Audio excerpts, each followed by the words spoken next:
behalf of the Lonergan Institute, I'm Jeremy Wilkins, Director of the Institute.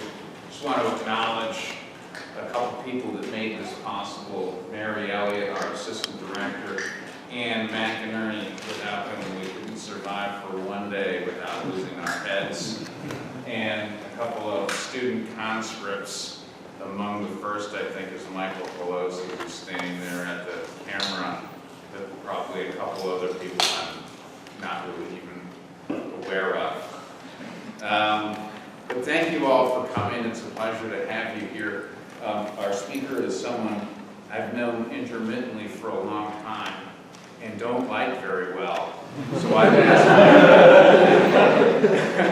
asked Mary, who knows him much better than I do, in fact, to introduce our speaker. Thanks everybody for coming. Sorry, this is a bring your own chair event. Yeah, we normally have less people in this space. So I've known RJ Snell since I was a student at 18. My husband and I were both students. And anyone who ever been in class with RJ would always have this picture kind of burned in your mind of what despair was. And that was you in the basement, spending hours uninterrupted playing video games, eating Doritos, just kind of in the darkness. And every class would start off with this image, and after going through a big existential detour, would come back around to hope of some sort. So I'm really excited for all of you to get to hear this talk, kind of coming from this recent book. A quick logistical note about that: we have some books for sale afterwards. If you would like to, oh, Anne's got it right there. If you'd like to get one, you might even get RJ to sign it if he is willing. Not Jeremy. So yeah, let me give a formal introduction here. RJ Snell is Editor-in-Chief of Public Discourse and Director of Academic Programs at the Witherspoon Institute. Previously, he was for many years Professor of Philosophy and Director of the Philosophy Department at Eastern University and the Templeton Honors College, where he also founded and directed the Agora Institute for Civic Virtue and the Common Good. He earned his MA in philosophy at Boston College, where he was a Lonergan Fellow, and his PhD in philosophy at Marquette. His research interests include the liberal arts, ethics, natural law, Thomas Aquinas, the Catholic intellectual tradition, and of course Bernard Lonergan. His previous books include Through a Glass Darkly, Bernard Lonergan and Richard Rorty on Knowing Without a God's Eye View, Authentic Cosmopolitanism, The Perspective of Love, Natural Law in a New Mode, and Acedia and His Discontents, and his new book is Lost in the Chaos, Imminence, Despair, and Hope. So without further ado.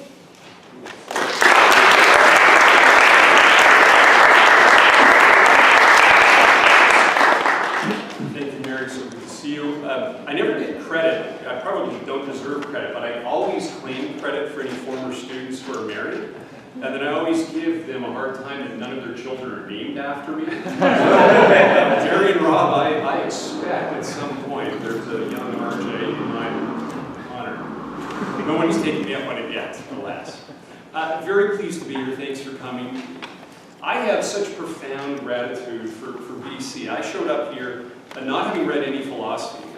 I signed up for a class on Thomism, thinking it was a class about Stephen Toulmin, who writes about argument theory, and I showed up and they handed me Aquinas, and I guess now I'm a Thomist. That's how that worked. I don't like to admit that story, but it's actually true.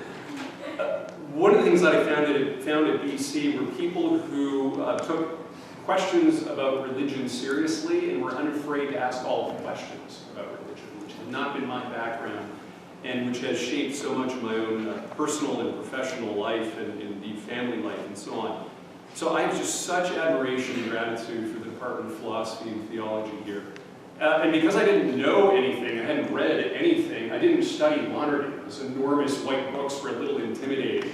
And there was this guy Wilkins around, and he didn't seem very pleasant, so I didn't want to. But I knew that the faculty and staff and students who read Lonergan were all people that I wanted to be around because they had a kind of magnanimity of spirit and intellectual life. So when I went to Marquette, I finally started reading some Lonergan because I wasn't able to answer my own questions. I had just run aground, and Lonergan was able to help me think that through. And so I'm just profoundly grateful to the people and staff affiliated with this center for helping me with that. So the book's called Lost in the Chaos. That's a riff off Walker Percy's 1983 book, Lost in the Cosmos. If you read Percy, who's one of my favorites, you might think that Percy now feels a bit dated, not because the book is set in the 80s with references to television shows from the 80s, but because he took Gabriel Marcel and Soren Kierkegaard seriously enough that there's a kind of existential longing in Percy, which I think has become somewhat defunct in the contemporary society and culture. So rather than being lost in the cosmos, I think we're actually lost in the chaos now, which is what the book's about. Now, I'm not going to tell you about the book. One of the things that I hate is when people give book talks and they just tell you over and over again, in the book I say, in the book I say. So if I do that, we can either have a drinking game or bingo. It's a Catholic institution, probably both bingo and a drinking game, if you want. So if I say in the book, 3 times, somebody say bingo and I'll stop. I will reserve the right to say in the book if in the Q&A period you have really hard questions or withering criticisms, at which point I'll say, in the book it's much more developed than I'm. But this is a bit of a summary of some aspects of the book. Long known and praised in Italy, English translations of the novelist Elena Ferrante has turned her into something of a literary sensation. There's now television shows, film adaptations, and so on. The novels and novellas are full of despair and dread. Religion is gone, Marxism has failed, feminism has failed, and men are pigs is basically the story of all of them. In one of them, a novella called The Days of Abandonment, it begins with Olga's husband rather blandly telling her over dinner that he's leaving her for a far younger woman. In fact, he's leaving her for the daughter of the woman that she thought that Mario was having the affair with. Mario closes the front door gently and walks out, with Olga's anguish and rage growing within her, terrified that she's going to turn into a character from her childhood, the Poverella, that poor woman who had been abandoned by her own husband and was left so much shuffling around the neighborhood, shriveled and without much affection from anyone else. So Olga's abandoned, she's in free fall. She's not doing well. She sees Mario in the street and assaults him with the peak of violence and obscenity, and she is now no longer loved and in herself incapable of loving, and she views increasingly her own children as loathsome and repellent. They've consumed her, she feels. This is a theme that you see in Ferrante often. That Mario and her children have treated her like a lump of food, that her children chewed without stopping, a cud made of living material to allow 2 greedy bloodsuckers to nourish themselves. That's just a quote from the book. That's not my take. The morning after her own failed attempt at an affair, she awakens in a state of profound disorientation, suffering both spatial and temporal vertigo. She commuses grammatical tenses of past, present, and future. She wakes up sideways on her bed, so she's not looking at the normal place. Her feet and head are hanging off the bed, and she can't orient herself in the room again. It's very difficult to describe the intensity of this scene as she disassociates. Her young daughter, Ilaria, complains that her brother Gianni had been ill in the night, throwing up in Ilaria's bed and now suffering a dangerously high fever. As Olga cleans the mess, she fixates on her own perceived loss of beauty, a loss inevitable, she thinks, for all women, and all women turn eventually into the Poverella. Again, Gianni is sick. Again, she cleans him, but she begins to sink into a kind of madness. She can't read the thermometer. She struggles to maintain focus, to pay attention, certain that after months of tension, I'm quoting here, I'd arrived at the edge of some precipice and was now falling very slowly. In the middle of this madness, an awful odor confronts her, not her son's vomit, but the bloody stool, drool, and vomit of the dog. Perhaps poisoned by a neighbor who hates the dog, or perhaps inadvertently poisoned by Olga herself for having left out an aerosol can of ant poison. To Olga's disgust, the dog squirms into the master's study, the husband's study, the one who had abandoned her, as if looking for comfort from Mario, the husband. Gianni requests that she call Daddy. Never mind that Dad's useless and has abandoned her as a deadbeat father, and that she's here taking care of Gianni. But Gianni repeats, call Daddy, Daddy's the one who knows, Daddy's the one who will know what to do. Olga eventually gathers herself together and gets enough coherence to try to call both the veterinarian and the doctor. But the phone doesn't work. It emits only a hissing static because she has forgotten to pay the bills. The cell phone, too, is broken. She's broken it in a fit of anger earlier in the story, and she now tries to no avail to rubber band it together. Doesn't work. She has no connection to the world outside. She decides to leave the room, but she has fortified the door because she thought that Mario was sneaking into the apartment. And so she now has kind of a double reinforced door, and the key won't turn in the lock. The screwdrivers are too big, too small, she can't pry the door off its hinges, and she is stuck. She's trapped. At that point, Olga again reverts to the third person, it's associating. And here's the image that we get. Ants are swarming the dog, the phone provides no connection, the apartment block is empty, everyone's at the shore because it's August, and the door is immovable. She's trapped in this room with its disgusting stench of death, vomit, and stool. Trying to phone again, she hoped for a sort of magic, but she says, nothing, nothing, nothing. Eventually the dog dies with an intense pain of his body, a gnashing of teeth, and a final bark. Olga bursts out in tears. Suddenly, without warning though, the doorbell rings, prompting this response from Ilaria. It's Daddy, she whispers, full of hope. But it's not her father. Her hope is for naught. Part 1, disenchanted imminence. That's the basement period, I guess. For Olga, there is no beyond. She's trapped in her apartment. There's no landline, no cell phone, no exit, to steal the title. She's confined within, with nothing, nothing, nothing beyond. Within this room, within this life, there's confusion, stench, and death. It couldn't be more blunt in the novel. There once was a daddy, and daddy is now gone. There was an age in which one could believe in God the Father, but no more. Now moderns consider themselves alone in the universe, with no God and no advent on its way. They're trapped within a kind of radical immanence, a pure immanence, with no connection beyond the confining room, beyond the immanent frame. There's no transcendence to reach to. All that remains is that illness which is life. That life which is already a slow and inexorable trajectory towards death. Olga's fretting about beauty, for instance, has nothing on Gerard Manley Hopkins' statement of our fate, which is ruck and wrinkle, drooping, dying, death's worst, winding sheets, tombs, worms, and be beginning early to despair. This is advice in that section of the poem. Or consider Charles Taylor's exploration of immanence in a secular age, where he places contemporary experience within what he calls the immanent frame. If you think of reality as a picture frame, there's just the immanence within the frame. There's nothing beyond the frame. In Taylor's account, an important difference between our time and previous times is what counts as fullness, where we move from a condition in which our highest spiritual and moral aspirations point us inescapably to God and make no sense without God, to one in which they can be related to a variety of different sources. A world in which the highest and best of the human can be fulfilled without God is a world categorically different than a world in which our highest aspirations are thought to be unfulfillable without God. These are different worlds. As a result, Taylor says that earlier forms of humanism are quite different from what he terms exclusive humanism. Exclusive humanism, he says, precludes any more than merely human source of meaning. This is not indifferent, this is not agnostic, but it actively removes God from its understanding of well-being and human accomplishment.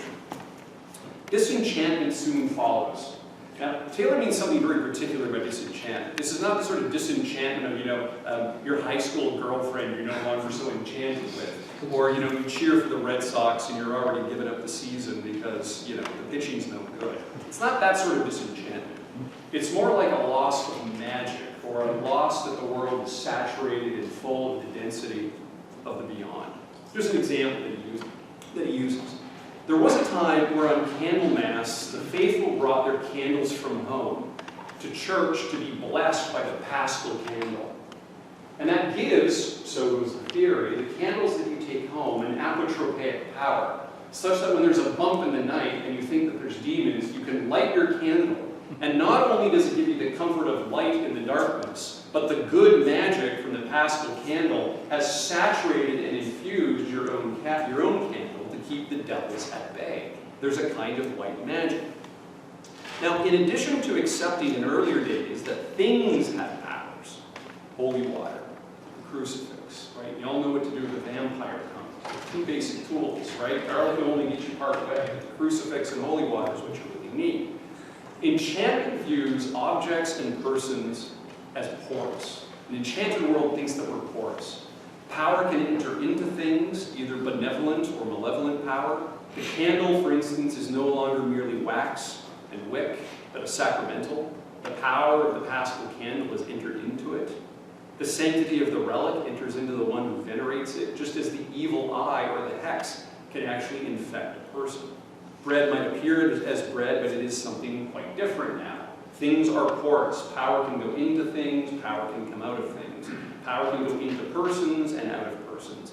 For nothing is perfectly self-contained or atomized. Things are not, as Taylor puts it, buffered or porous. We no longer live in such an enchanted world, he says.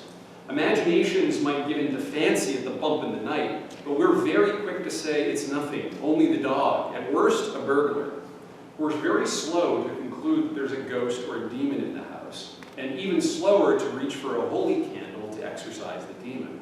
Even religious people don't first think that it's a demon, and they're slow to tell even the priest, let alone the neighbor, about their ghostly visitors. Now, of course, we do know people who believe in ghosts and who do believe in devils. They're weird. They're odd. They're like people who attend Renaissance fairs unironically. Or took Tolkien a little too far and thought of themselves as an autodidact and taught themselves Elvish. Or owned a replica of Gandalf's sword, Gandalf's staff. I used to use the reference, they own a replica of Harry's wand, but too many people your age got offended. So Gandalf's there's always somebody who's taught themselves Elvish too. Who here has taught themselves Elvish after reading Tolkien? All right, Peter. Yes.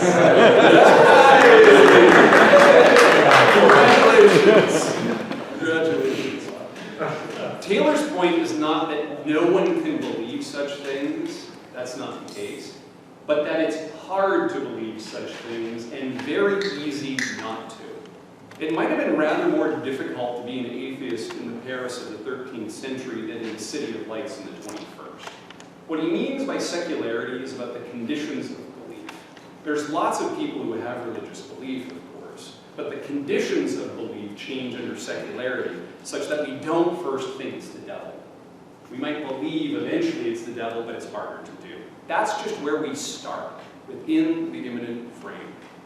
Consequently, faith will not subtract it. Taylor doesn't believe in the subtraction theory of secularism, where just inevitably as we get smarter we'll lose faith. He thinks that's just historically false. It doesn't happen. But nonetheless, faith is on its back foot. It needn't be the starting point or the first principle for leading a normal life, or for leading a full life. Fullness is in fact possible with a hefty bank account, health, and good friends. And religious people have to sort of look over their shoulder to see how other people are doing, and it turns out the other people are doing just fine. They're very full. Sometimes they're doing better than people with faith. Nonetheless, the people without faith have a world which is flattened. It's one-dimensional. It lacks a vertical relation between this world and the world beyond.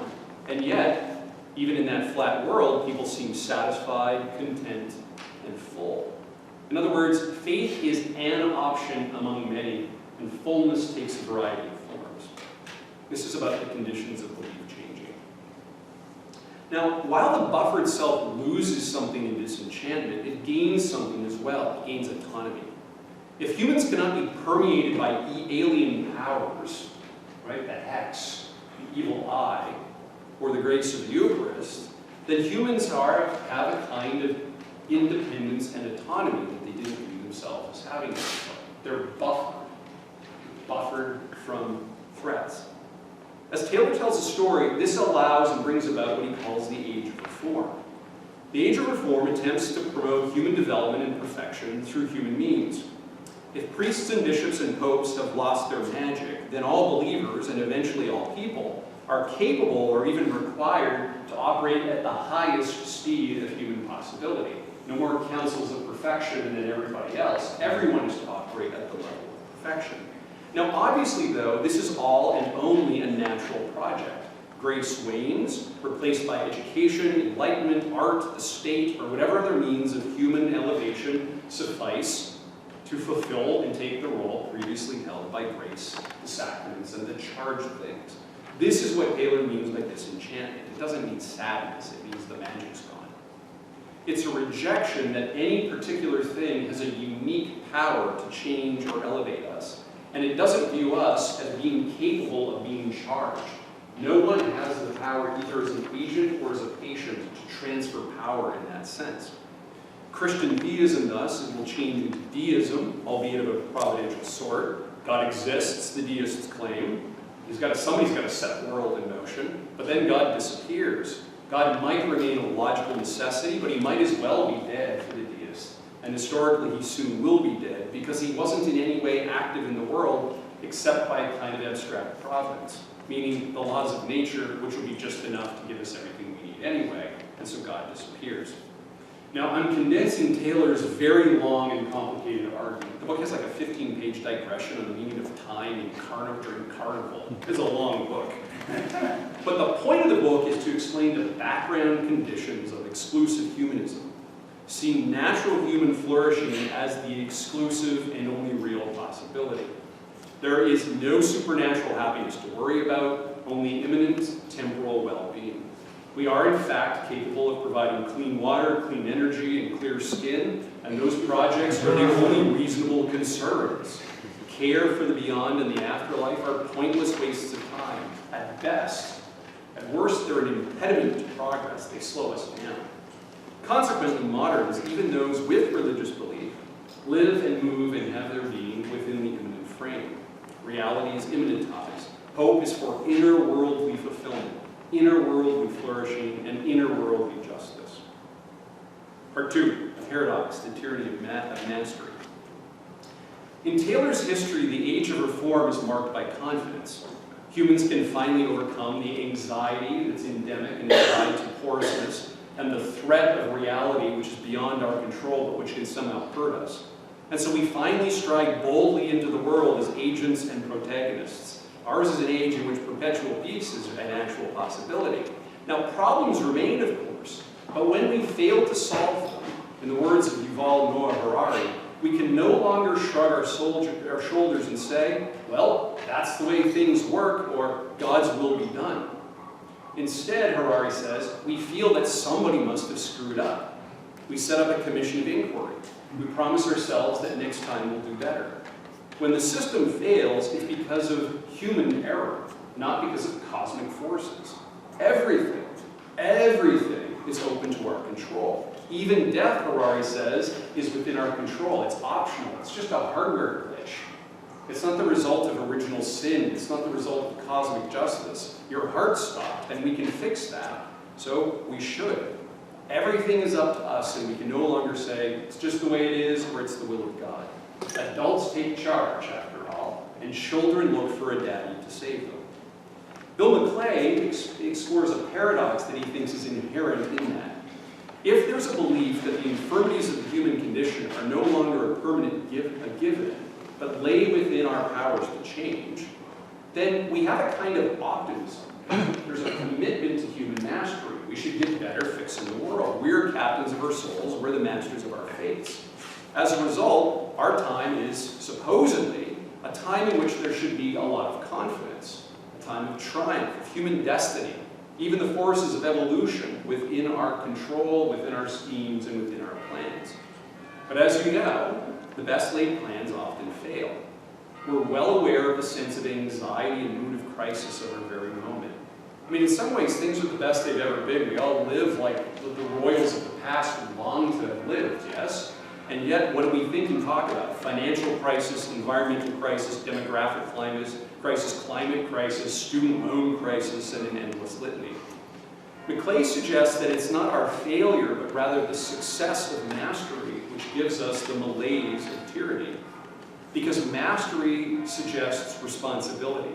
There's no daddy to save us and no God to blame it on. As a result, the old maxim that ought implies can, you don't be responsible for what you can actually do, right? So I can be commanded to keep a fast day because I don't need to eat, but I can't be commanded to not feel appetite, right? Ought implies can. I can't control my sense of appetite, right? That's just my digestive system at work and the brain responding to stimuli.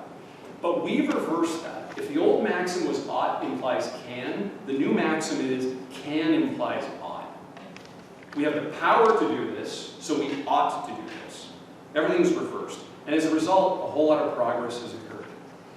But note, however, the idea of mastery itself contains no limiting principle. If it's possible to end famine, plague, and war, then we should, right? That makes sense. Since we're able to test for genetic abnormalities of the child in utero, we can cure Down syndrome. So we should, right? Right. Or, now that we have the power to edit genes to control human evolution, we can, so we ought, right? You can see how the logic works. But of course, those are all morally contestable claims. Those are not self-evident to everyone. And so the idea that can implies ought gives no particular limiting principle. As Maclay puts it, mastery gives us not only responsibility, but a kind of horrifying responsibility. There's no acts of God, there's no fate, there's no providence to blame anything on. So every bad thing that happened because somebody didn't solve it, somebody messed up, and someone is to blame. Probably you. Now, if someone is always blameworthy, anxiety is immediately in the wake. Somebody did something wrong. And of course, we don't actually have mastery over the human condition. We can't reasonably expect to possess such power. And as a result, this account of mastery is a kind of self-tyranny. We're now too smart to believe that God's to blame. That's just rank mystification. And so as a result, the old question, who sinned that this man is blind? The very oddly comforting response in the Gospels that no one sinned, but rather that God's majesty be manifest, that's gone. It's an oddly comforting claim, by the way. Comforting because it's no one's fault. Odd because I guess God did it to manifest His glory, which is not so comforting. Part 3. From all of this comes what I suggest, ready for it, in the book, is a false hope or an idol, which is negative humanitarianism. Now, by humanitarianism, I mean what the French political theorist Pierre Bernard means. I don't mean medical and food aid to Gaza. I don't mean materiel to Ukraine. I don't mean peacekeepers to Haiti, okay? It's not the humanitarianism we're talking about. In addition to scientific and technological mastery, modernity hopes for universal humanitarianism. This is Pierre Bernard. The idea of common humanity is neither unique to nor invented by modernity, although it's fundamentally transformed. Already the Roman Empire, coupled with Stoic thought, it gave us a kind of cosmopolitan vision. The Christian Church, of course, altered this, understanding itself as a universal community rather than an empire. Ancient thought really could imagine a shared human nature, but it viewed actual communities as particular. You lived in Athens, not in Sparta. You could flee Athens, but where were you going to go? To Corinth? No one can live a good life in Corinth and stay here in Athens, which is where my people are. The church viewed itself not as an empire, even though it viewed itself as universal, because it viewed itself as universal, but a particular community that not everyone belonged to. So the church is a very strange political form. Like an empire, it's universal. Like the polis, it's a particular community, and not everyone belongs to it. That's very strange. The church also includes a vision of participation, which includes those long dead and those yet to be born. As a result, Catholicity, or universality, was essential to the church's own self-understanding. But of course, that all gets called into question. The wars of religion, the Reformation, the apparent inability of Christianity to take roots in parts of Asia, the utter failure, abject failure of the church to provide anything like adequate political governance, that all convinced, none of that's changed, by the way, all of that convinced many European thinkers that the church could meet its universal aspirations, but there was no other political form which seemed adequate either. Thus emerged, says Benet, as a solution, the idea of founding the universal on humanity alone. There would now exist a single subject, humanity, the single subject humanity would be viewed with respect despite the particular instantiations in this or that language, history, political societies. All of that allowed for a universal political vision. However abstract, Christianity would now be replaced by capital H, humanity, a new religious object of veneration, and one with a new eschatology as well. Defined by humanity's recognition and adoration of itself by itself. Okay? This is humanitarianism as Manet views it. Humanity's recognition and veneration of itself by itself.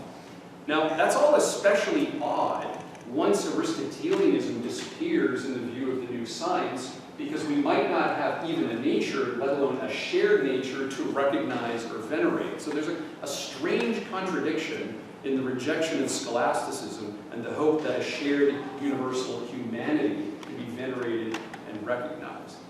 Now, of course, people do belong to various races or nations, but humanity recognizes humanity in the other and decides to venerate humanity in the other. Concord and respect ought to follow. I'm no longer Canadian, you're no longer Irish, I'm no longer Jewish, you're no longer Catholic, we're just humans qua humans, and we should be able to respect each other, just given our humanity. As a result, particular differences like race and sex and language, heritage, history, and creed, all those differences should slink off stage as we labor for the good of humanity, which by definition includes everybody, right? That's what humanity would be. The limits of political affection, the limits of their various political bonds should all disappear, and instead what should emerge is an abstract affection which overcomes and ignores all limits and decides to care for every human qua human. As a result, the new humanitarianism grants no legitimacy to frail capacities of particular allegiance.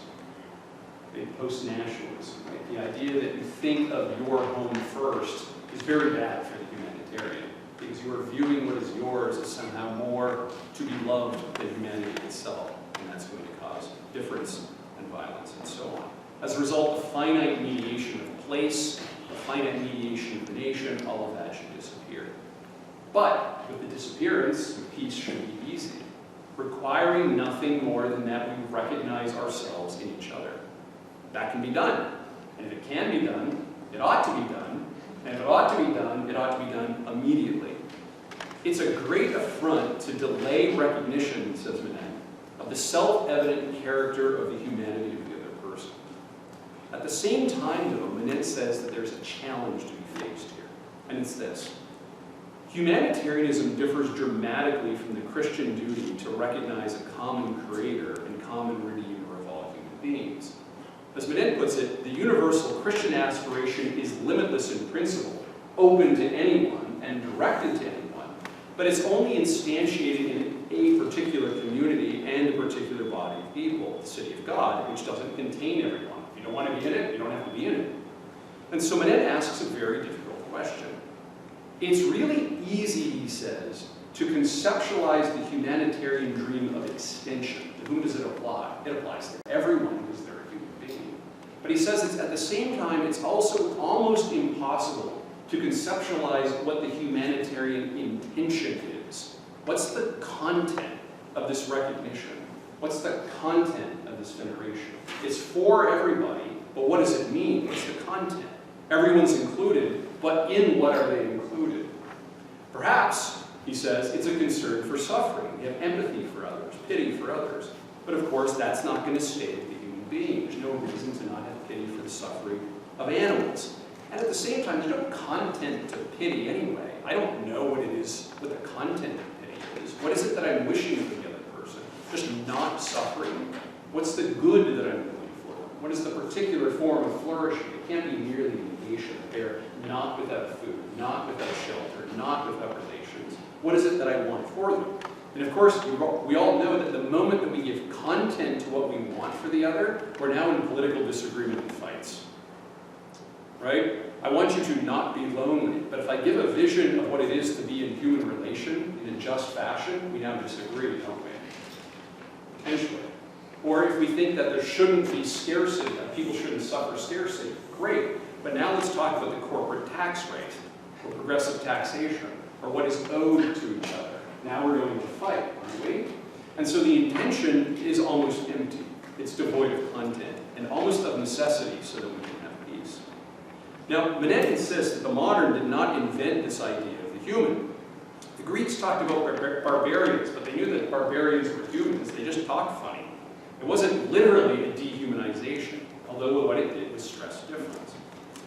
Manet thinks that for Comte and other theorists of humanity, I tend always to throw Rawls into this camp, because anytime you can throw Rawls under the bus, you should.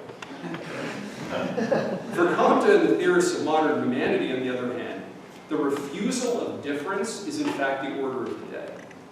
If we have sentiment for our fellows, and for a technical mastery to accomplish our sympathy for our desires, the age-old tendency to seek good and avoid evil, Manet says, is now resolved. I seek your good and I avoid your evil, and the motive force is humanity. We've solved the problem of human action. At the same time, he says, this results in paralysis. Altruism has attained goodness, and thus he says there is no longer any reason to flee or fight evil.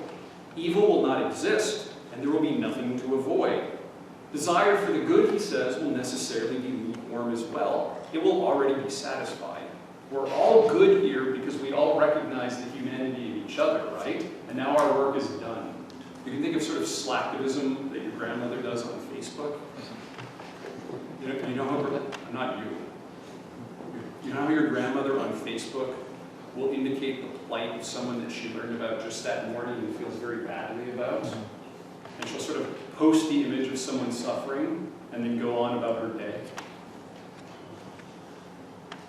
The motive force for real agency disappears because we have recognized the humanity of each other, and now we need to act.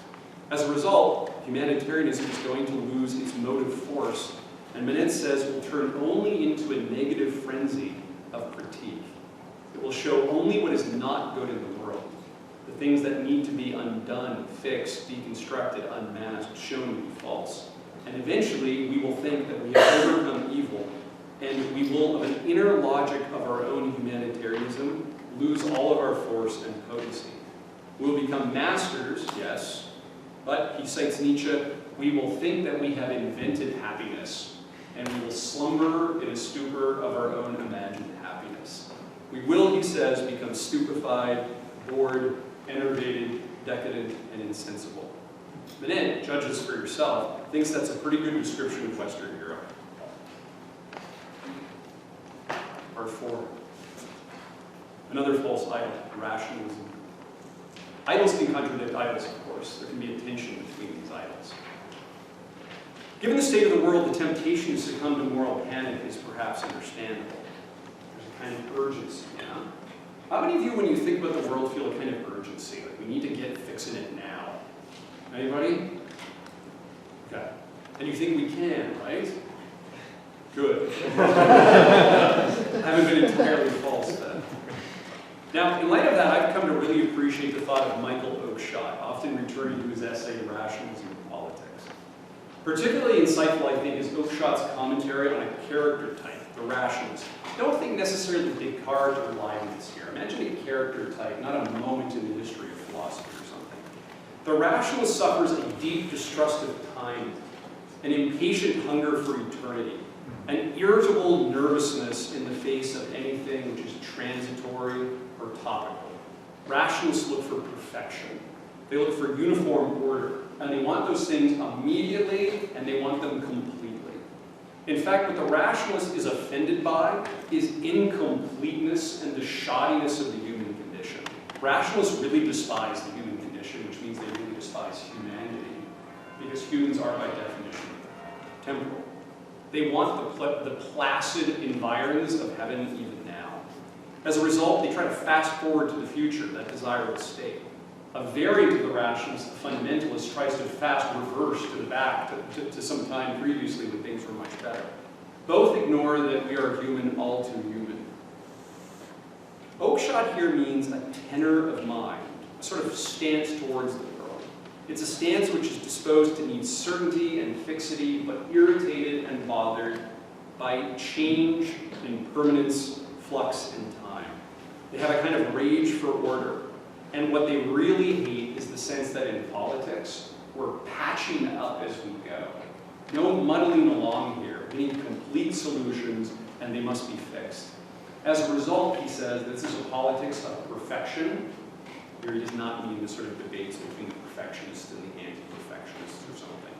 What we want is an immanentized eschatology. We want heaven on earth now. And as a result, it also is a politics of uniformity. The rationalist thinks that there is one and only one reasonable solution to the political problem at hand. And so they not only despise the sense of muddling along, patching up ourselves and patching up our society as we go, they also despise different political answers. If I'm reasonable, and this is what the plan says the world should be to fix it, and you have a different plan, it just is the case that you're unreasonable, QED. So they want not only a politics of fixity and immediacy, but it also is a politics of uniformity. Everyone should agree. Everyone should have the same plan. To think differently is proof that you lack prudence, wisdom, goodwill, or reason. Now, on the one hand, of any human endeavor, politics seems to be the one that should be most immune to rationalism. Politics is, after all, or at least as I conceive it to be, the domain of contingent action, deliberation, freedom, compromise, the transitory, and uncertainty. We don't know what we're doing because we're dealing with human behavior and human action. Maybe so, says Oakeshott, and yet the temperate mood of the rationalist is evident whenever political activity consists of bringing the social, political, and legal inheritance of society before the tribunal of his own intellect, and the rest, he thinks, is just rational administration. We know what to do it. As a result, destruction and creation comes very natural to them. They have no patience for the best under the circumstance. Now, I actually have in mind here in this section critique primarily of the right. You know the old joke, of course, it's like driving, right? Anyone driving slower than you is a moron, everyone driving faster than you is something worse than a moron. Politics is like that too, right? Everybody to my left is a loon and everyone to my right is fascist, that kind of thing. I actually have in mind here a bunch of projects on the right that no longer have any sympathy for Oakeshott or Scruton and that kind of conservative world, which thinks of moving slowly as a politics of prudence, but thinks that there needs to be a plan of the common good, or a new Aristotelian elite, or the papal state, or Nietzschean vitalism, and if we just did the right things, we could fix our world. I have particular people in mind, but I won't mention them here. But if your political plan is Rome is going to fix the world, you got a problem. If you know these debates, you know who I'm targeting here. But I'm quite concerned about what's going on with the rationalist mood on the right, which loathes increasingly the human condition and wants things fixed now and is more than happy to use power to bring that about. Why? Because it's a rationalism in politics. Here's the result. Here's reality, though, I think, I suggest. However much we wish we were gods outside of time and chance, outside of ignorance and conversion, repentance and forgiveness, we remain just what we are, which is dependent rational animals. Walter Percy says one of the great temptations of our age is angelism, the idea that we should be like angels and have a politic for angels. But it turns out that every human being, you too, lives out the drama of his or her own existence in his or her own way, and with great risk. This is what it means to be free. You're going to gain or risk heaven. You're going to embrace or reject love. You're going to form friendships or romance or sink into loneliness. You're going to become a fool or a sage because of the grand mystery of human agency, human conscience, vice, virtue, and reason. We don't need politics to absorb all, and we'd be well advised to keep the fully human things in a zone of primacy, rather than politics in a zone of primacy. If we forget or forgo the primacy of the person, I think it's quite likely we're going to lose the cosmos of our own souls. Actual politics remembers, and those who don't remember this, I think, are quite dangerous, remembers moral limits, the limits of coercion, our limited knowledge, the limits of our prudential powers. I'm an old natural lawyer. I think we can know moral truth, I think we can know truths of political action, sometimes what to do and when. But it turns out that it's far more difficult to know the truth of action than it is to know the truth of theory. It's actually much easier to be a competent physicist than to be a competent statesman. Or at least there's been a lot more competent physicists in the history of the world than there's been competent statesmen. Maybe the next election will change that, but I doubt it. Hope springs eternal. Now, I'm not suggesting here a winking cynicism about politics. I think there are moral rights and wrongs. But political sensibility is not found in imaginary utopias, dreams of perfection, but in the actual details of concrete political action. Remember in the Republic where Socrates says, I built a city in speech. Don't ask me how to bring this about in action. Because there's a lot of space between the city of speech and the city of action. And Aristotle knows, too, that there's a truth of action which requires prudence. It's a real truth, but it is the intellectual virtue of prudence. It's not the intellectual virtue of theory. There's lots of late-night dorm room discussions and lots of law reviews which tell us how to get to a perfect society on paper. That's an idol. Paper utopias can be idols. 5, habits of hope.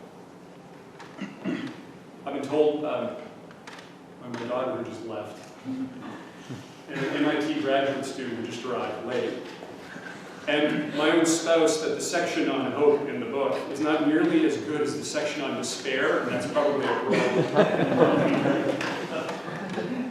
The antidote to despair is not perfect politics or a perfect vision of humanitarianism which critiques in order to give us a freedom without any intention. Hope is the antidote to despair. Despair cannot be overcome with certainty. Despair will not be overcome with perfection.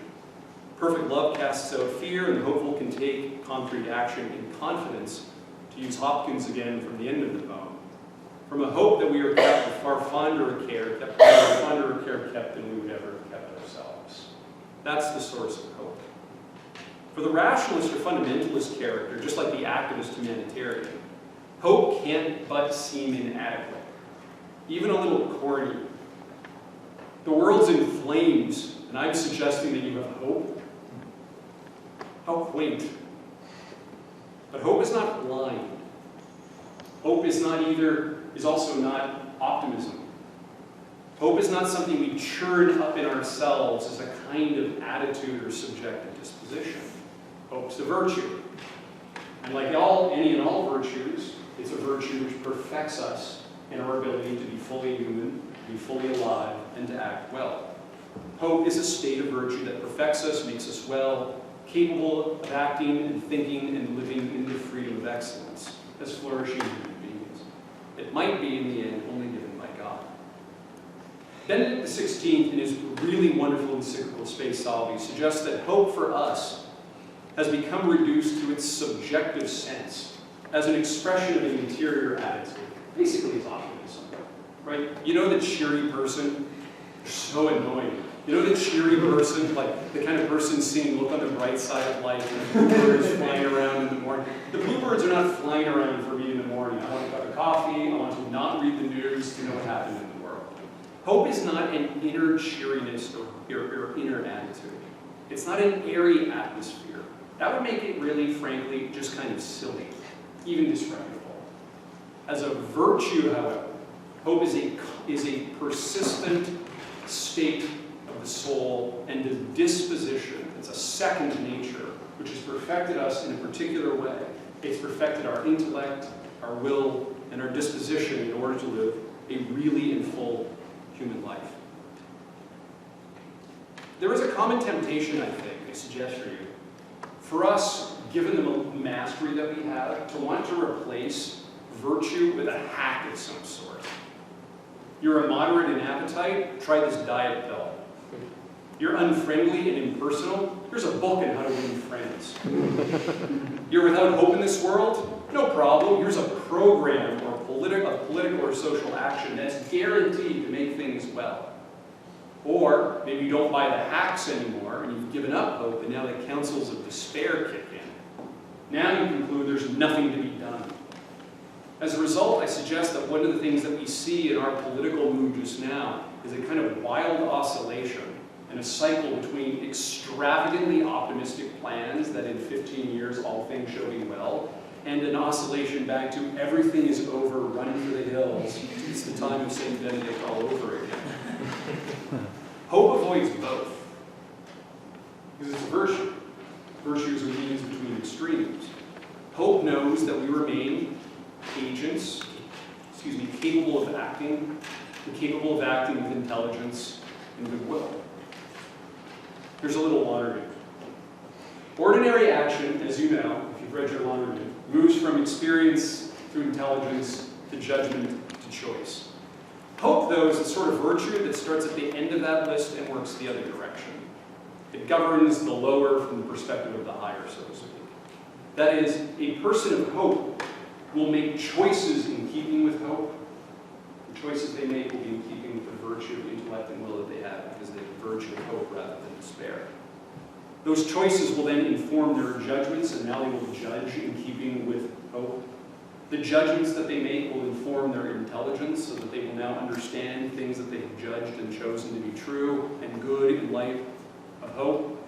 And in the end, from choice to judgment to intelligence, even their experience will now be done different. They will have a different kind of experience of the world, but now moving from the top of choice, where they've chosen hope in a sense, to judgment that things are hopeful, to understanding the sources of hope which really are, to being the person who experiences sources and signs of hope throughout the world. All the virtues are needed at all times, I think. But I'm suggesting that hope is perhaps essentially and especially needed just now. I think we've given over too much hope to politics, but politics is not first. I think philosophy is far prior to politics. And that's probably assertive theology. Reversing the order, I think, and making politics first is a drastic mistake. Albeit, maybe an inevitable error for those who are lost in the chaos of the moment. It's easy to get into idolatry when what you see and experience is chaos and despair and not hope, and in which there is nothing to be done except what you can do, and if you can do it, you ought to do it, so get busy politically. When the universe is utterly immanent, when the human is reduced to the immanent frame, it's hardly surprising, I think, that politics will occupy the center of thought and imagination. But such a politics thinks far too highly of itself. Not only does a politics of ultimacy, politics is first, final, and about everything, includes everything, not only does such a politics attempt to govern the totality of human affairs, but it exhibits a finality or claims of completeness in its judgments. If, however, there is transcendent reality, something beyond human control and mastery, then politics isn't remotely total. It doesn't include everything, and it's not final. It's not all-inclusive, and it lacks finality. Politics, it turns out, is simply incompetent in some domains of human life, and in fact, the domains which I would suggest are the ones which matter most. But just now, it feels to me, I wonder if you agree, that politics seems to be the only game in town. Everything is political, but it's a politics which is absolutist, dogmatic, and accompanied, I think, with an aura of hyperventilating moralism. Somewhat counterintuitively, the more we're lost in the chaos and disenchanted immanence, with the human now reduced to just matter and chemicals. I mean, you know what we are. Hans Jonas articulates this in a lovely essay. He doesn't use this phrase, but this is what he means. After modern science, we know what we are. We're matter in motion, which means you're just a meat robot. You're just a meat robot. Well, how is it at the same time that we've concluded that we're meat robots and that God is dead, we've become ever more fervent and demanding in our politics? It's as though that kind of reductionism, which is entirely incapable of justifying its own claims, because there are no normative claims in a world of reductionism. The claim that there's justice when there's just matter and force and you're a meat robot is a nonsense claim. The claim that there is a human right or that there is a moral evil in a world of reductionism where you're just matter in motion and a meat puppet is entirely without justification. It's nonsense claim. It's meaningless. how is it that as we've concluded this vision of the human, without any way to justify human dignity, any way to justify human equality or justice, that the less things mean in the universe, the more that we have made politics about humanity mean everything. As it turns out, the old fear that religion was a conversation stopper and resulted in political dogmatism turns out to be false, I'd suggest, and it overlooks what I think is the more worrisome culprit, which is the utterly incoherent dogmatism of immanentized secularism. And against that, I suggest that hope is a far better, far truer, and oddly more efficacious way to deliver on our projects and plans. Thanks so much.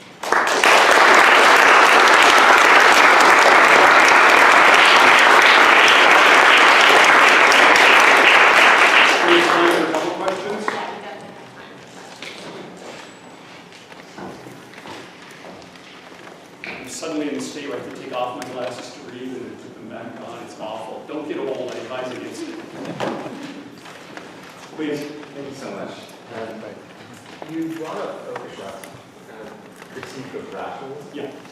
And as I understand it, that criticism was originally levied against a certain sort of central planning, right? Alongside certain Chicago school economic theorists. But you directed it against certain strands of the right today. And I guess I have two questions. On the one hand, is the opposite of that sort of rationalism or central planning simply, letting the free market do whatever the free market's going to do? Or on the flip side, what does it mean when this criticism is levied against, say, a Catholic integralist or a Baptist vitalist, as opposed to that sort of economic central planning of the Marxists? Good. So the essay that I have in mind here, Rationalism in Politics by Oakeshott, it often sounds, or people often interpret it as if it's kind of like a Murray Rothbard or a Hayek critique against centralized planning, and kind of like ode to the glories of the fable of the bees, laissez-faire, and trickle-down economics or something. I don't think that's quite a good read of what Oakeshott is doing in that essay. Oakeshott in that particular essay says that rationalism has become the universal tone of politics and infects all the political parties, both on the left and the right. And he himself was, a sort of half-hearted one-cheer for the free market in some ways. In his book, Experience and Its Modes, he really dislikes the idea that we're going to be like, economic man and reduce everything to, freakonomics can explain everything that humans do. So I actually think he means something far more expansive than just to sort of let the market be the market, the way that Rothbard did. I don't think that's what Oakeshott's doing there. Now, when I direct it against the right, the Christian nationalism or integralism or what have you. So if you've read the Integralist Manifesto, or the Integralist Manual, the Integralist, I wasn't casting shade, I just misspoke. If you've read the Integralist Manual, it forgets that it's dealing with politics and human action, especially the human action of free people. So it starts the way that any good theoretical or metaphysical maxim in Aristotelian mode might. Here's a first principle. Here's 20 syllogisms to get you to the conclusion. Okay, that doesn't work for politics and for human behavior. That works on the page, and even then it might not work on the page. I mean, the manual ends with, maybe the ghettos are in principle acceptable. The Jewish ghetto, like in Poland. Maybe not. Maybe you made a mistake. If that's your conclusion, you may have made a mistake. Now, the mistake might be in the formal reasoning. Maybe there's a barber syllogism that's not actually a barber syllogism and they made a mistake. Or the real mistake is they've forgotten, it seems to me, that the primacy of the person not only is a recognition of what is true, which is that any action done which comes at the expense of personal agency or thwarts the agency of the person is per se off. But it forgets that there's persons at all. It thinks of people as primarily citizens. Citizens of the city of God or the city of man. We're not primarily citizens, we're primarily persons. And so it misunderstands the nature of political action It misunderstands the nature of political truth, or the truth of political action, which is always concrete in particular. It overlooks what Aristotle calls equity, which is that the law realizes that it's too general, and so it can't apply equally in every instance. It can't run roughshod from the universal to the particular, because you'll have made a mistake in the particular. It's not necessary to say that there should be an exemption. It's to say that it's not true if applied to this particular, because it's only true in the general. So I think they're politically deeply unwise, because they've bought into fever dreams of rationalism, and they want a perfect polity. I mean, think about Christian nationalism or individualism. Not only does it want a perfect temporal polity, it wants that perfect temporal polity to be in the service of getting everyone to heaven by subordinating human freedom and the church. They wouldn't say this. I think they're subordinating those two things to human power, but saying that they're subordinating human power to the church. Church doesn't claim that, so that's an odd claim to make on behalf of the church. And it forgets that we're free, and that we make our own judgments, and that we cannot be rendered good or evil except through our own judgments and actions.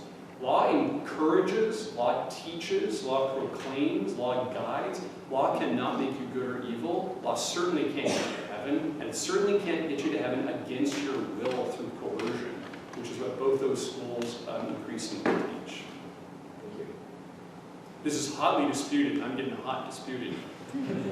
This is a big debate going on right now. I have my judgments now. Please. Thank you for this wonderful presentation. I'm going to approach my question with somewhat of a wandering preface, so just bear with me. About a month ago, in a class on Tocqueville, we started talking about the American dream in the context of economic mobility, or the lack thereof. Yep. And a couple of my classmates started arguing that the American dream is still very much alive. And I agree with them principally. But as far as I understand the American dream, it's something that people have to have a reason to believe in order for it to be alive to them. Like if someone's been stuck in generational poverty or doesn't have access to quality health care, like the idea that growth is possible for everyone is an insult. The fable of the bees is an insult. Right. So I see parallels in that conversation to what you were talking about with hope. In your framework, with hope as a virtue, is that something that can be attained by people who have no reason to hope and have traditionally had no reason to hope? And since I'm assuming your answer is yes, the follow-up question is, how might that approach to hope be conceptualized for those people? Yeah, thanks. I appreciate the question. Yeah, it's funny. The American dream is a funny thing. McIntyre sometimes his throwaway lines are the best lines that he has, right? Being asked to die for the United States is like being asked to die for the telephone company. Like you're not going to go die for Verizon. You might die because of Verizon, but not for it. You pay some money, you get some services. The services aren't very good, and you pay a lot of money. Right? The idea that the nation, the United States, is sort of delivering the American dream and everything is perfect in our society. Turns out false. So am I going to have the brass to walk up to someone, let's say, multi-generational poverty, or cycles of abuse, or historic injustice, and say, hey, just have hope? No, I'm not going to say that, because that would be insulting. I would say the following, though. If Solzhenitsyn knows that even in the Gulag you can have hope, because hope is not merely a subjective disposition of cheerfulness. Hope's a virtue. It's human perfection. Now, ultimately, my own theological commitments here, rather than philosophical ones, are that hope is a virtue, as a theological virtue infused by a gift of the Holy Spirit. So it's not naturally attainable or naturally acquired, although you can get out of the way and you can cooperate.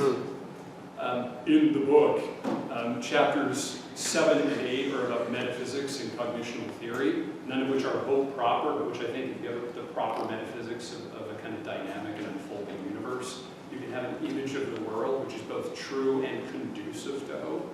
And if you have a cognitional theory which isn't reductionistic but understands that there are multiple methods, reason is polyvalent because reality is polymorphic, you can sort of get out of the way of hopelessness and cooperate with the advent of hope. But those are not snap your fingers or plans. Right? My anti-rationalism is not going to let me have like a plan to attain hope in 4 years. Like every New Year's Eve, I'm going to check in. Hopeful? Yeah! 87%. Next year will be 95. If it's really a gift of the Holy Spirit, of course, it's in principle available to all. Now, in what way, though, does that have any purchase, right? Where does that have anything to do with political reality? Well, there's the way of achievement and there's the way of tradition, right? Where the higher now informs the lower. If I don't have hope, I'm probably going to view the world as essentially one of agonism, right? Struggle and warfare. And politics is just warfare with less bloodshed. Increasingly not so. What's the market? What's agonism? It's warfare by another means, right? So either you have it or I have it, so I want it, I better get it. If, on the other hand, I am governed by hope, I can choose in keeping with hope, and it turns out that I don't need to believe in an economics of scarcity, and I don't need to believe in an economic of zero sum, where what is yours should be mine, and I must get what is mine from you. I can instead have choices which are perfectly in keeping with intelligence, because they're perfectly in keeping with a virtue, which can't be counterintelligent, it can be superintelligent, it can't be self-rational. And if I make choices which are in keeping, and judgments in keeping, and acts of intelligence in keeping, well, it turns out that my actions and policies can become more consistent, more intelligent, and that, and now I'm sort of proving laundry fully here, I guess, I can have not just the dialectics of progress and decline, but one aspect of human history is also redemption, and that civilization in decline digs its grave with relentless consistency, and will continue to do so because it has lost not only intelligence, but as it loses its intelligence, its policies become worse, which renders themselves more unintelligent, and you dig the grave. Whereas if you have redemption, you can begin to overcome decline. But you overcome decline when one is in the longer cycle, not just with a policy, you reverse decline from the higher level down with better virtues, and the virtues are more things like hope and charity than otherwise. Now, that's not a very good political platform, but it turns out sensible politics never makes a very good political platform. And we do, in fact, have a really long, tried tradition which articulates not the details of policy, but the broad outlines of how human beings should view themselves and others, and includes things like fundamental generosity to each other. That, I think, is the way to conceptualize those sorts of things. Thank you. Please. Actually, I'm sorry, you were here, you had your hand up before. I think partially you answered my question. I was thinking about the structures of virtue instead of just virtue as a personal gift. Yeah. So you spoke a little bit to this, but maybe I was also thinking, what is the nexus between your part on the humanitarianism and the virtue of hope? So what the hopeful politics would look like vis-a-vis humanitarianism? Yeah, thank you. So again, to stress what Pierre Manent means by humanitarianism is not corporal and spiritual works of mercy. It's not what he means. He means a universal extension where what is recognized and venerated in the other is just human qua human, as opposed to man, woman, Irish, English speaker, non-English speaker, and so on. Right? All particularity disappears. But it has no intention to it. There is no vision of what it would be to have a good society, except to undo wrong. Okay? It only critiques. It only sees the inadequate. It only sees injustice. It only sees what should be taken apart. It only sees sin in the world. Right? It doesn't see things which can be good in the world. Now, as a result, he says it creates a kind of negative frenzy where what we think political action is essentially critiquing the morons out there who are doing things wrong and only seeing and want to fix injustice while simultaneously not having a vision of justice.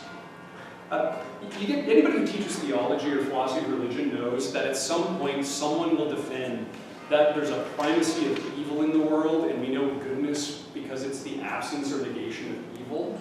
Which of course is, for the Augustinians among us, can't possibly be true, right? Because evil isn't real, it's the negation of a good. good, it's a privation to do good. The good is absolutely logically primary, metaphysically primary, and without any of those things, really primary. Good's first, right? Because being and good are convertible. What is good. Evil's not first. What Minette suggests is that our politics is increasingly like that. We define justice as the negation of injustice. But all we can find, if you look for it, is injustice. So we critique in a negative frenzy. And what are we working towards? The absence of injustice. What does that mean? No one knows. No one has any idea what that means, except it doesn't look like this. I don't think that's politically very astute. I think it ignores not only how reality works, but it ignores the limits of human knowledge and the limits of coercion. If, on the other hand, you start with visions of the good and the true and the beautiful, visions of the peaceful kingdom and so on, right, the beloved community, you have an actual vision of the good. Injustice is recognized as its privation, or a privation of what is due, but the principle in the vision is governed by something which is real and substantive, as opposed to a negation of what is not real, which has in principle no end to it and will never be satisfied.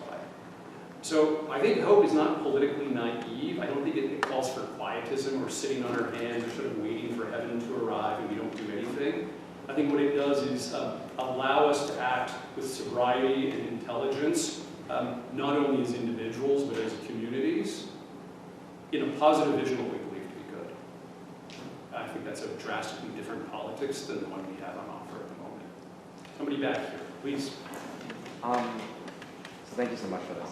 There's a lot to think about. I was wondering in your framework, what do you think is the depth of the can-ought dynamic? Because it feels like you make it quite flat and there's not a lot of steps into it, but that feels like a reductionist. What was the last phrase? Reductionist? Reductionist. So obviously I'm using this as a kind of bumper sticker, like argument by bumper sticker, right? So we all know the phrase ought implies can. Here's my pithy little joke that can imply ought. Okay, that's reductionistic, just as articulated as such. The framework that I'm trying to articulate it within, though, it's not the bumper sticker of can imply ought, but what I mean by the tyranny of mastery. I take Taylor pretty seriously that once we remove a sense of there being patience, receptive, passive, before agency that we're dependent upon, there is a sense that the human speed the goal is for everybody to be at the highest human speed, right? The most moral, the most good, the most free.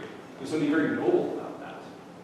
And there's something very noble about that, right? In theological connotation, we might call that something like the universal call of holiness, sign me up.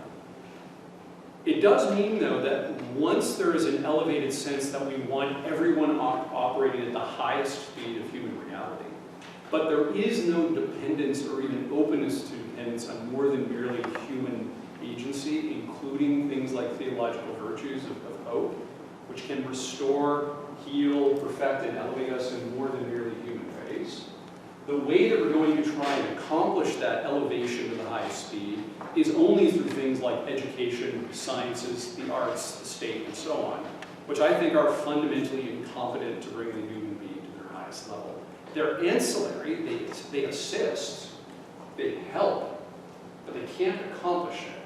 But if that's the only thing on the table, and we start to sort of buy our own PR, like read the transhumanists, we control human evolution now for the first time ever. Like the forces of natural selection, which have no direction or purpose, are now open to us and our control. We can solve death, we can solve evolution, okay. But of course, if you think that you can actually solve evolution, and remember in evolution, most of the family tree dies in slime. I don't mean the human family tree, the family tree of bios. Most of it ends in death and slime, right? Like think about the millions of options on the tree of life. Most of them don't work out. It's like the problem of evil in spades, is that it all dies, nothing works. But now you can control evolution, but you're not going to? What kind of monster would you be? That's what I mean by can implies ought now. We can fix what we thought were intractable problems. you can fix intractable problems. You would, wouldn't you? Think of the Grand Inquisitor scene in Brothers K. Right? What did we want? We wanted bread. What did you give us? Freedom and a kiss. No thanks, give us the bread. Well, we can make bread now. We can make a lot of bread. We can control our destiny. You're going to wait for an act of God? That's what I mean. I can't realize that. Maybe one more. Thank you. Yeah, I thank you so much for your insightful lecture. And if there is something I would take, for instance, that I appreciate so much, it was how you tried to highlight what Eric Voegelin will call, when he was accusing the Gnostic philosophy of immanentizing the eschaton, and which for centuries has not succeeded, even with science and technology. And then you also emphasized the position of Charles Taylor on affirming the ordinary self. But then I have a problem, or maybe a question from that. That's my first question. And my question is, the absence of the sacred, or what looks like erosion of the transcendental, is it actually on account of absence of the transcendental need, whereby what the transcendental values can be for us is erased or gone, or is it on account of absence of consciousness of this need, which exists, but which we could be distracted of being conscious of it, or probably blurred by the affirmation of the ordinary life? So that's my first question. Is it on account of the absence of this need, on account of consciousness of it? Yeah. Then my second question, exactly where you are talking about hope, I want to find out, or I would like to know from you, what constitutes this hope? Is this hope in what we can do, or is this hope in what God can do for us? Because, for instance, during the COVID pandemic worldwide, I was following the news, and especially in the Western world, the hopes were more of what the vaccines can do and what the doctors, pharmaceuticals can provide. But in my environment, where I come from, yes, we had hope in what science can do, but a lot of people believed also in what God can do for them. I don't know how it played out, but the point is that in Nigeria, for instance, where I come from, there were not many casualties of COVID. Thank you. Thank you very much. I appreciate those great questions. When I read the first half of the Hopkins poem, so this is a poem called Leaden Echo, Golden Echo, which is one of my favorite poems. The first half ends with be beginning to despair, beginning early to despair. When that's my mood, which just occurs sometimes, the following two passages come to mind, and this is about the need for transcendence as opposed to the consciousness of that need. One from Douglas Copeland, who supposedly wrote the novel of my generation called Life Without God. And in it, Copeland says that we, he's an Xer like me, we're the first generation that have been raised without God. And I couple that with an essay by Terry Eagleton, a great critic, who says, in the old days, the idea that God did not exist was felt and experienced as a great loss and as a tragedy. There might not be a God. Voltaire may, in fact, look at the world in earthquakes and think there is no God and have good reasons, but it's felt as if there is a loss of something. Eagleton says, we no longer experience the death of God as a tragedy. We don't experience it at all. It's just not there. Eagleton continues. There's a reason why even certain forms of psychology, Eagleton says, have sort of disappeared, because we don't view ourselves as having inner depths, or a sort of God-spaced hole, or our hearts, the Augustinian, our hearts are restless till they rest in thee. We don't experience that restlessness because we think the restlessness is about, iPhone 15, not God. So the consciousness of the need has been all but evacuated and erased. That's Eagleton. In my better moods, when I finish the rest of the poem and read Golden Echo, not just Leaden Echo, I think the following. We have done our best to remove, not belief in God, we've done our best to remove a sense that that's a question worth asking from a whole lot of people.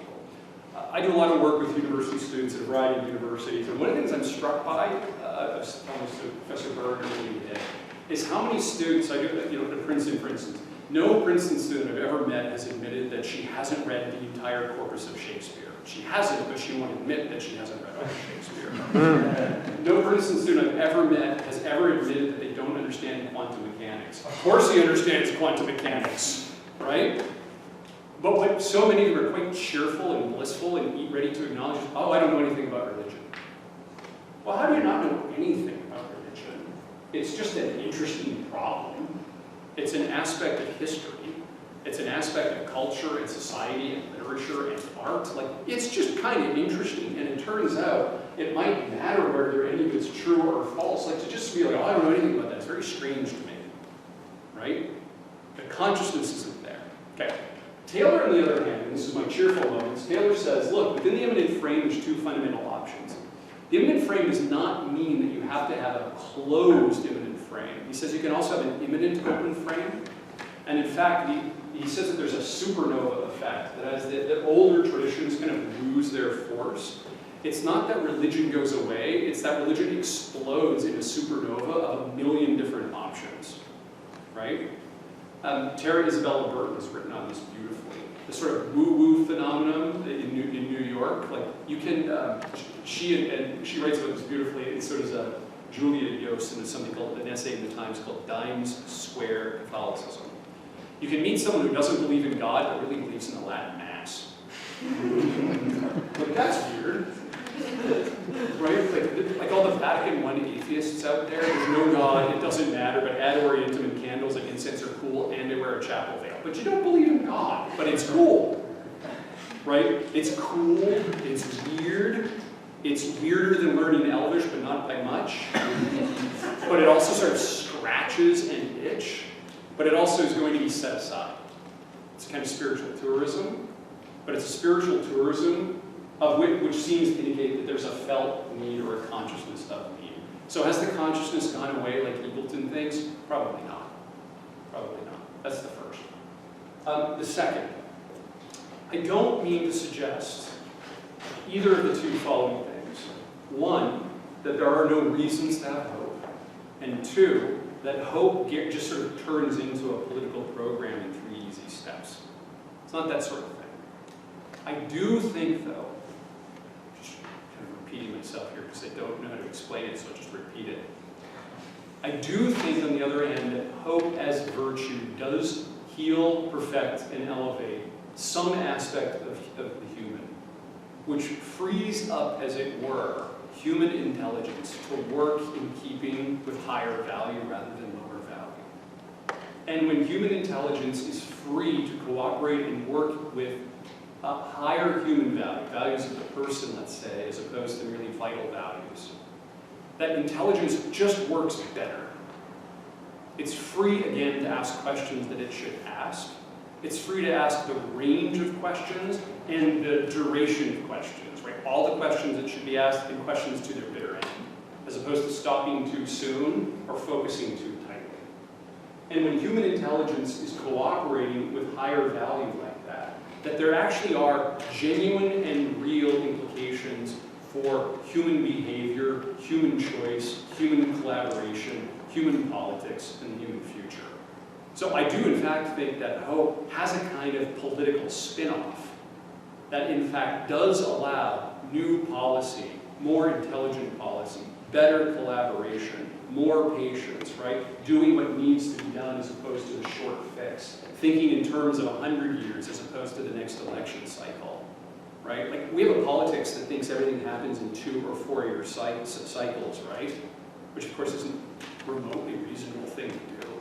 You know the old story, I can't remember which college it is in Oxford, that at some point in the 1900s, they realized that their chapel, it was a college, like, built in 1450 or whatever, right? They realized that the oaken beams were rotten in the chapel, and then they realized that nowhere in the entire United Kingdom could they find trees that were large enough for these beams. And then the gardener came in and said, oh, but the college planted those in like 1510, so they'd be ready. Wow. Well, that's a pretty good idea. Hope allows you to do those things, right? Hope allows you to plan for, to work towards, to sacrifice in keeping for your great-grandchildren's friends.